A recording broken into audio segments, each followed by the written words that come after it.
Hi friends, இன்றைக்கி நம்ம ரொம்ப எம்மியான டேஸ்ட்டில் இறால் பிரியாணி எப்படி செய்யுதுன்னு பார்க்கலாம் வாங்க. ஃபஸ்ட்டு நமக்கு தேவையான அளவுக்கு இறால் பீஸ் எடுத்து அதில் மிளகாய்த்தூள், மஞ்சள் தூள், மிளகுத்தூள், உப்பு, கார்ன்ஃப்ளவர், லெமன் ஜூஸ் சேர்த்து நல்லா மிக்ஸ் பண்ணி வச்சுப்போம். இப்போ ஒரு பானில் கொஞ்சமாக ஆயில் சேர்த்து எல்லா இறாலையும் அதில் ஆட் பண்ணிவிட்டு ஒரு 20 நிமிஷத்துக்கு நல்லா ரோஸ்ட் பண்ணி எடுத்துக்கலாம்.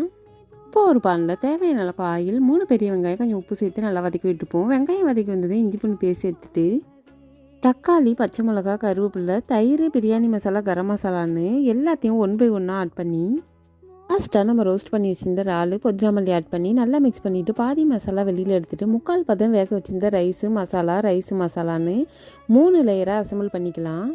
லாஸ்ட்டாக மேலாப்பில் ஒரு 2 ஸ்பூன் அளவுக்கு நெய் சேர்த்துட்டு நல்லா மூடி வச்சு அப்படியே ஒரு 20 நிமிஷத்துக்கு அவனில் தம் வச்சு எடுத்துப்போம். 20 நிமிஷத்துக்கு அப்புறம் சூப்பராக ரெடியான இறால் பிரியாணி சுட அப்படியே ஒரு பவுலில் எடுத்து வச்சு பொடியாக கட் பண்ண மல்லி இலை மேலாப்பில் தூவி விட்டு இறால் பீஸோட அந்த ரைஸ் எடுத்து சாப்பிடும்போது அம்புட்டு ருசியாக இருக்கும்.